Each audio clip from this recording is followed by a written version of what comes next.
Hi, this is Andrew, and this is Keen On, the daily now.tv chat show with some of the world's leading thinkers and writers. Hello, everybody. It is Thursday, February the 8th, 2024. We've done, over the last few years, a lot of shows about the drug industry. One last year stands out. I enjoyed it with Deborah Bonello. She wrote a book, a Latin American journalist, or a British journalist based in Latin America, Narcos, The Secret Rise of Women in Latin America's Cartels. Of course, she doesn't dramatize or romanticize the drug trade in Latin America. And we've done a number of other shows on the drug trade in Latin America, which tends to be violent and rather depressing, with huge implications on the United States in particular. We've also done shows on the global nature of the drug business. One a couple of years ago with Sam Quinones, The Least of Us, a book about fentanyl and meth, a story which is becoming more and more prominent and tragic. He touches on Asia in the book, but doesn't focus on it. And today we're going to talk about the Asian drug industry, or certainly one intriguing, very unusual aspect of it. There's a new book out by my guest, Patrick Winn, who is the Asia correspondent, the Bangkok-based Asia correspondent for the world. He's been there since 2008, so knows the region very well. And he has a new book out, Narcotopia, In Search of the Asian Drug Cartel that Survived the CIA. It's a follow-up in some ways to a book he wrote back in 2018, Hello Shadowland, a book about meth fiefdoms, rebel hideouts, and bomb-scarred party towns of Southeast Asia. And Patrick is joining us from tomorrow in Bangkok, early in the morning in Bangkok. Patrick, congratulations on the new book. There was one, I'm not sure if you read the review in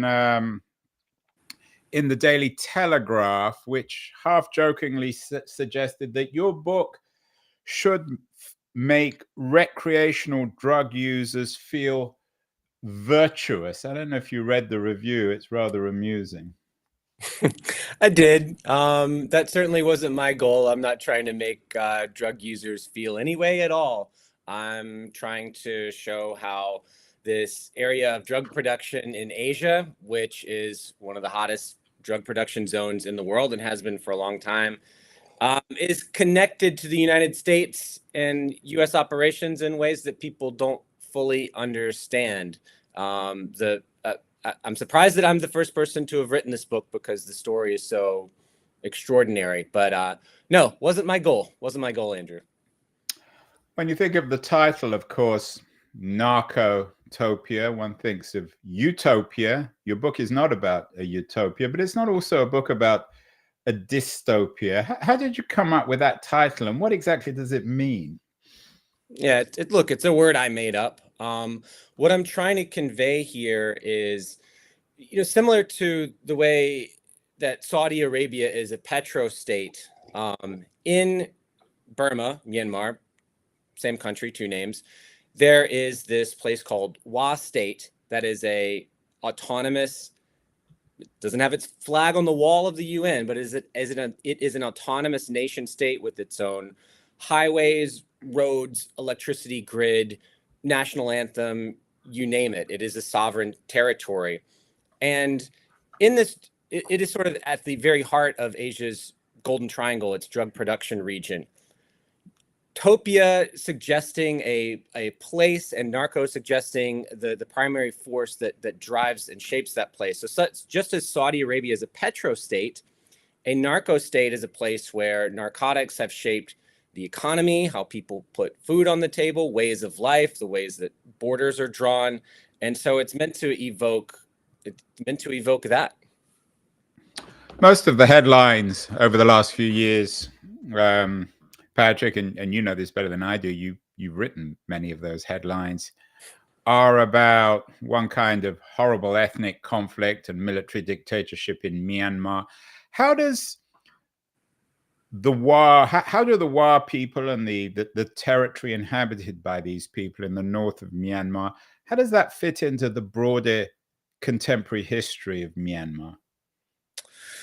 Well, Myanmar at the moment, for the past 3 years, has been experiencing a raging revolution where the people in the lowlands and the highlands of the country have teamed up to once and for all destroy the military regime that has ruled the country for decades.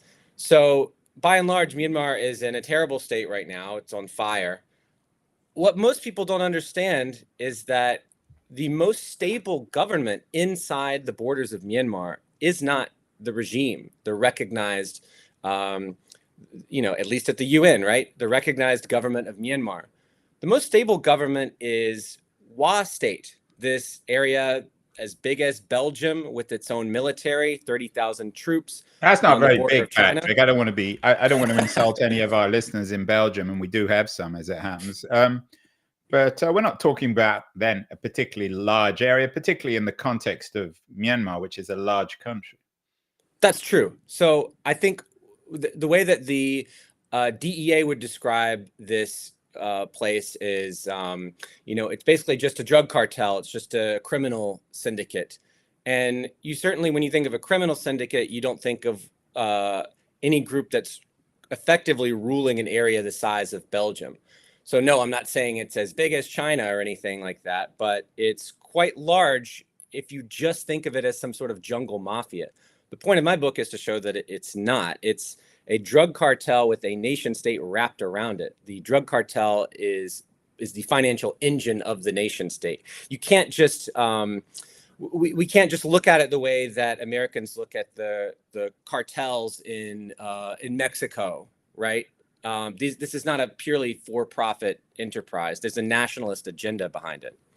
So this is drugs with a human face. I mean, I think you could find a human face in any drug trafficking operation. I mean, in the course of researching this book, I found people who I liked and thought had a real moral mission. I found people that I thought were completely cold and callous and only interested in money. Drugs convey power because drugs bring in so much money, and what you do with that money matters. And in this case, they've used it to uphold and create a nation for 35 years. The point is not that this is a great place and that we should all rally behind them. The point is just that it exists. And so I tried to treat it like almost any other government. You say for 35 years. So it began under, at least in Myanmar, under the military regime. How connected was it with the centralized power? Or did it just emerge almost spontaneously as a consequence, perhaps, of the fragmentation of power in Myanmar? Yeah, so it's by and large, it's to uphold and defend the ethnic homeland of the Wa people. So this is an indigenous group native to the border of Myanmar and China. In 1989, the Wa got organized enough to overthrow who was ruling them at the time, which was actually a proxy communist party of China. So they ran the place for 20 years. The Wa got fed up with that. They did promise a utopia, by the way, that did not pan out at all. The Wa rose up, threw out those guys, and established their own nation state. They then went to the military regime in Myanmar and said, look, we understand that we are inside the borders of Myanmar. We're not going to run off to the international community and say, recognize us as a brand new state that is, again, has its flag on the wall of the UN. They said, we're going to nest inside Myanmar, but we are totally autonomous. So here's the deal. Your laws don't apply here. If you'd like to come visit and talk to us, you need to ask permission. You can't just walk in. We're going to maintain our own standing army, and this is by us, for us, forever. And Myanmar's military conceded to that deal because the Wa have frankly, a pretty fierce reputation, and they didn't want to tangle with them.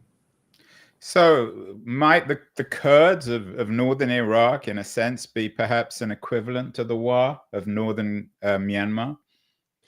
Could be. I don't know enough about the Kurds, so I would be hesitant to make that analogy. But from what little I know, sure. If you're lucky, many people belong to a nation, you know, an ethnic group that has a nationalist ideal, but not everybody has a state to defend that. And that's what they wanted. You're quite lucky if you have the state that is willing to uphold who you are, what you stand for, your culture, your ideals. And that's essentially what this project is all about, this nation building experiment. Yes, Again, if it lived up to it's a that, remarkable probably not. narrative, a nation building experiment built on a narcotic industry, a narcotic economy. Tell me a little bit more, Patrick, about the Wa people. They have their own language. Who are they most like? Are they like other groups in Myanmar or in Thailand or in China? They would readily tell you they're like no one else on earth. The Wa people, as like a cultural, there's a cultural streak within the Wa that's very independent and adamant on being left alone.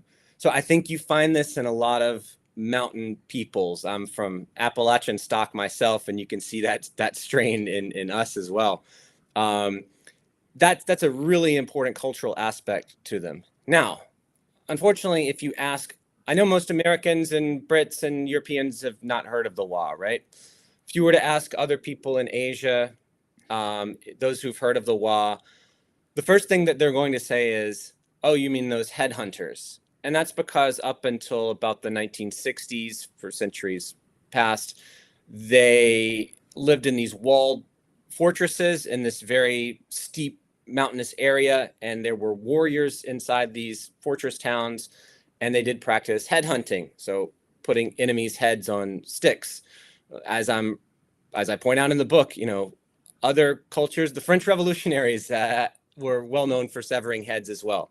They did this for a reason, because that shock value kept intruders out. And so they developed that reputation for wanting to be left alone. Now, they haven't done that since the 60s, but that carries a long, deep stigma that people still know about. And then, of course, the other thing people will say is, oh, the Wa, they're just a bunch of drug runners. How do the Chinese, and we're going to come to the geopolitical element after the break, but how do the Chinese think of the Wa? Do they consider them Chinese in any way? What is the official language of the Wa? They speak Wa at home, but in government documents, the lingua franca of business and diplomacy, such that it is Chinese.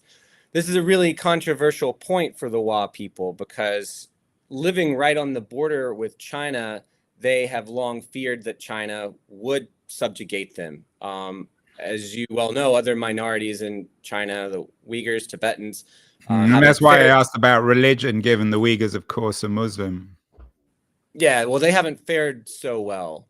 They don't have their own nation state, right? And so the Wa don't want to be dominated by China, but at this point, the Wa state is essentially a client state of China. The roads are built with the help of Chinese engineering expertise. The cell phone towers in their territory, which they do have, are plugged into China's telecom grid. They use Chinese money. Most people speak Chinese.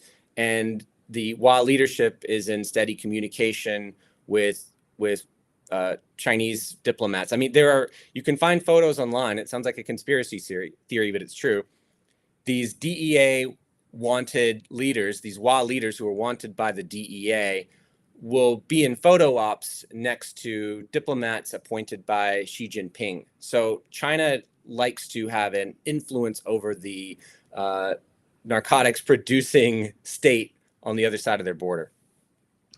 And in that sense, the Wa land, if to come up with a term, isn't that different from many countries in Africa and Asia in terms of Chinese investment. Some people think of it as a kind of neo-colonial arrangement. Well, the benefit for China is, one, you have a state and an army that Myanmar's regime is afraid of. So yes, China has a relationship with Myanmar's regime too, but you can always hold the Wa over them if they're misbehaving, if they're doing something China doesn't want. We can always funnel more weapons to the Wa if you're not going to do what we want and create a pain in the neck for you. The other thing I think is really important to understand is that when the U.S. looks on its southern border and looks at the drug producing syndicates there, its strategy is to try to destroy them and lock up its leaders. And we've seen this war on drugs policy for many decades. It hasn't turned out so great. When you knock down a cartel and create a power vacuum, you have all these smaller cartels rushing in to fill it, and it creates a lot of violence, hundreds of thousands of people dying. China has a different strategy. So it looks at the narco state on its border and it says, let's co-opt them. Let's have leverage and influence over them. And as one of my main sources in the book explained to me, it's understood that you don't traffic heroin or methamphetamine from Hua State into mainland China, because that could ruin the relationship with Beijing upon which they rely. So it's a fairly effective strategy that Beijing implements here. We are speaking with Patrick Winn, the author of fascinating new book, Narcotopia: In Search of the Asian Drug Cartel That Survived the CIA. I want to thank Liberties, the quarterly journal of culture and politics, that's helping bringing us such high quality and fascinating guests as Patrick Winn. Going to run a short feature on Liberties, and then we'll be back with Patrick to talk more Hua and to bring in the CIA and their role in this incredibly unusual narrative. So don't go away, anyone. We'll be back in a minute. News, the noise, there is nuance, insight. Liberties is not just a journal of ideas. It's a meteor of intelligent substance. It's the place to be for engaged citizens. Politics, opinion, substance. Liberties is a triumph for freedom of thought. A quarterly of urgency, of cultural exploration, of intellectual delight, of immaculate prose. It's invaluable. Subscribe now or find Liberties at your favorite bookseller. And you can subscribe to Liberties at libertiesjournal.com. Well worth the investment, as is the investment in Patrick Winn's new book, Narcotopia. Came out last week. Fascinating book. Patrick, as I said in the introduction, you are the Asian correspondent for NPR's The World, an excellent program. You've been in Bangkok since 2008. Bangkok is not that far, of course, from Hua Land. How much time did you spend there, and how did you get in and out? And was it? I assume there were moments of danger for you personally. Well, much of the reporting I did in the general Golden Triangle region. So that includes the Thai-Myanmar border, where the Hua has territory, and then in towns held by Myanmar that are very close to Hua State. As far as actually going in, yes, in 2019, I managed to go north of the Thai border into a village that was dominated by the United Hua State Army, which is the Army of Hua State. And here, lest I be accused of making Hua State sound like some super virtuous enterprise, I went there specifically to talk to other ethnic groups who are in the process of being ethnically cleansed from their territory as the Hua have expanded. So they have become powerful enough to push out other ethnic minorities and take over land that they desire. I mean, some of their stories were quite unpleasant to hear. Was I able to sit in the boardrooms with the DEA indicted leaders of Hua State? No, I was not. What I did rely on heavily is, I had frankly, a hugely lucky break. As I've been pursuing this story for 10 years, I was able to forge a relationship with a former top 3 Hua leader who was right at the top. And the reason he spoke to me is because, unlike most WA leaders, or any other WA leader probably, he had a soft spot for Americans because he had been converted to Christianity. His family had been converted to Christianity long ago by American missionaries. So that was a lucky break, and he gave me the full inside story, which really, at that point, once he started opening up to me, I knew I was going to write this book. So what you're describing is a narco state, but you said earlier, Patrick, that it isn't like the kind of gangs who run local towns and cities and regions in Mexico, these enormously wealthy and powerful drug lords. What does narcotopia look like in terms of the distribution of the wealth of the drug industry? Is it a bit more equitable than Mexico? This is a point that this is another point where I think WA leaders could do a much better job. I don't know exactly how much money they're making from narcotics. So they primarily methamphetamine is produced on their territory, and according to the UN, the broader Asian meth economy is $60 billion. They're not making $60 billion. I would guess their GDP is somewhere in the low billions. But it's very expensive. The global revenue is 60 billion. The Asian meth economy specifically. So that would not count what is happening in North America. It's huge. It's the biggest meth economy, meth consuming region in the world. Yeah. So I am critical at points in the book, or at least I highlight people who are critical, saying, well, if they are making a lot of money, I know a lot of it goes into sustaining a state. This is not something other drug cartels typically have to do. You don't have to pay the nurse. You don't have to buy medicine. You don't have to pave the roads. You don't have to buy bullets for your, oh, well, they do have to do that. You don't have to, maintain a system of government. They could, whatever they're making, they could share more of that with their people. So inside WA State, there's about 600,000 people. The condition of the schools is very poor. Condition of the clinics is very poor. And most WA have nothing to do with the drug trade. They're farming as best they can on pebbly mountain slopes, just kind of eking by. And so there isn't any sort of welfare, social safety net that there isn't enough of one, I should say. Is this public knowledge amongst the WA of what's happening? And where is most of these drugs produced or grown?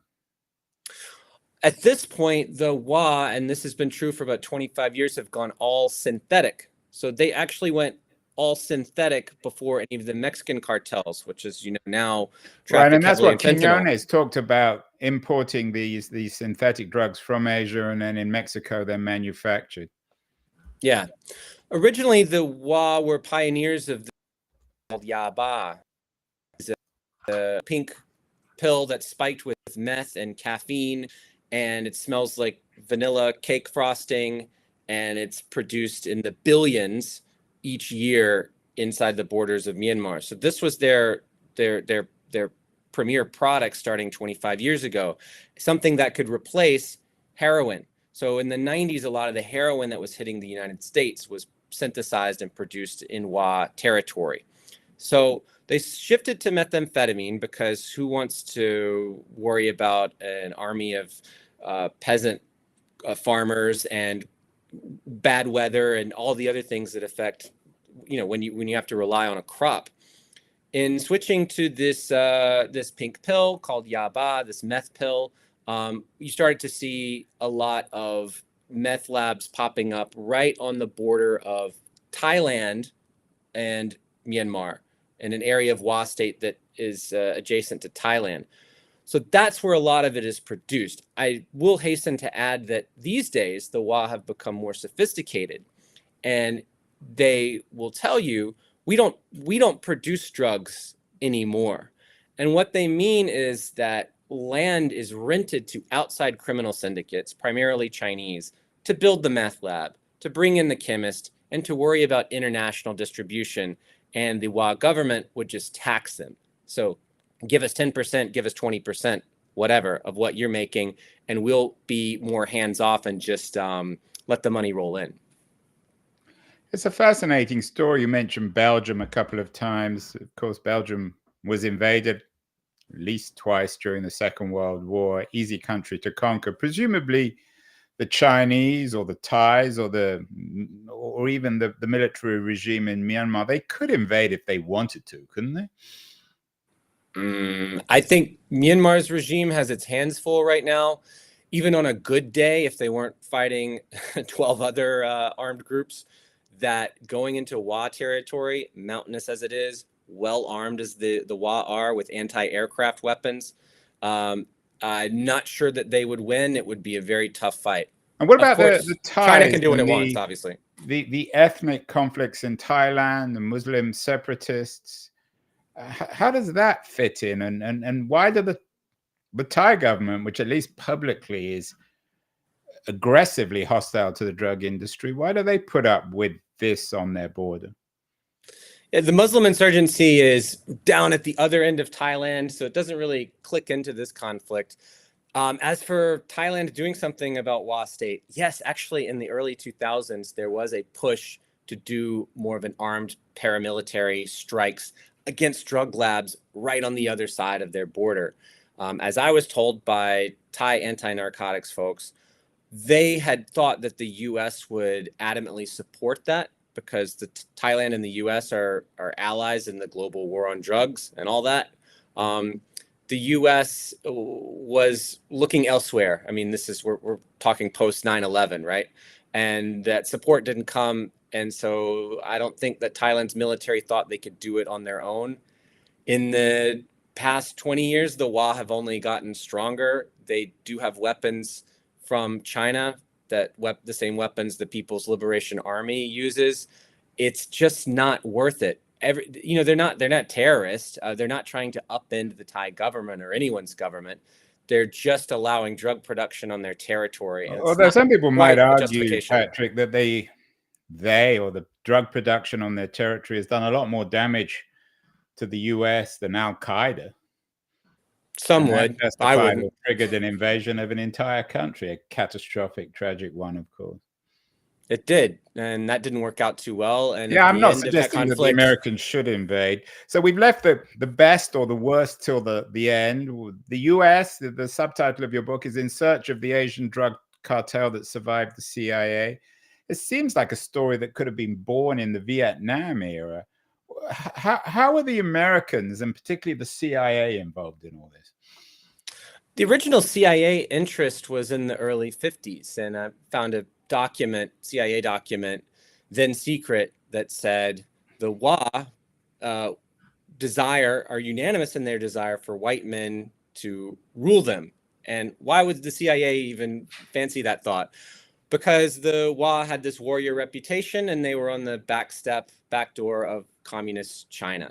So the CIA hoped to recruit them to their cause. Didn't quite exactly turn out how the CIA wanted.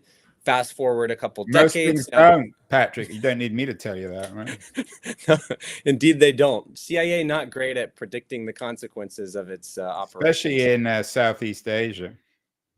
Well, to your point, Andrew, during the Vietnam War, when the U.S. brought in the perfect customers for heroin, traumatized GIs who had a little bit of money to spend, they became the target of a lot of Asian drug trafficking syndicates, primarily producing heroin. And some of the heroin going into the GI's arms was derived from opium grown in Wa territory. So that's how the Wa plugged into that. These days, the Wa State is a CIA target, and primarily the drug traffickers that have very high rank within Wa State are targets of the CIA. So it's a DEA, CIA. They're very simpatico these days on targeting the Wa and undermining them, although they're not terribly effective at it. The subtitle of the book is the Asian Drug Cartel That Survived the CIA. But that's not saying much. I mean, the CIA is, as you hinted, isn't the most effective organization. What did the CIA want to do? They want to destroy this cartel? I don't I think at this point, this is probably a low priority for the CIA. And I say that to help people understand that if you are the recipient of CIA interest or any operation, no matter how low priority, it might not be something the CIA director is sitting around worrying about. But if it's somewhere on their agenda to undermine you, you're going to have a rough time, especially if you are a relatively small indigenous group. So no, it's not the biggest deal for the CIA, but that interference has profound consequences for the Wa people. There was an initiative that my main source took up when he was a leader within Wa State to forge a deal with the United States where they would wind down their drug trafficking in exchange for American aid, hospitals, schools, and friendship. And the CIA sabotaged that deal. So that's what I mean when I say they survived the CIA. And, you know, there's two sides of the coin, right? Yes, we all know about the blunders of the CIA, but we also know that they are capable of destabilizing governments, overthrowing governments. So it depends on how big of a priority you are to this group, to the CIA. Patrick, finally, I just read a piece actually before we came to air about a woman who found her son, a dead son, on the streets, a drug addict on the streets of a small American town. The epidemic of drug use and drug deaths in America is rising. This is obviously an enormously serious issue, not just for the United States, but for the world in general. What does your book tell us about how to confront the epidemic of drug use and deaths? Is there a suggestion that we should be building iPhone factories, or we should be encouraging iPhone factories in Warland, or other kinds of agriculture? What wisdom can we glean from your book about addressing this terrible human catastrophe of the drug industry, both in and out of Asia, and particularly from the context of the United States? Yeah, I'm personally extremely sympathetic to people who are suffering from addiction, who've lost family members to addiction. I would just point to the fact that whatever we're doing now, the drug war is in more than half a century running. It's not working. It seems to be getting worse. I'm not suggesting that the U.S. needs some profound new grand policy towards the Wa. I'm not. In fact, controversially, I don't think we should have much to do with them. I think there's this strain within American political thought that we need to have a say in everything, even if we don't fully understand who we're affecting. And right now, the Wa are under sanctions from the U.S. There's something called the Kingpin Act. So just as in America, a corporation can be a person, an organization tagged as a drug trafficking syndicate can be a kingpin. So the entire organization is considered one big kingpin, and if you do business with them at all, you can get in a lot of trouble.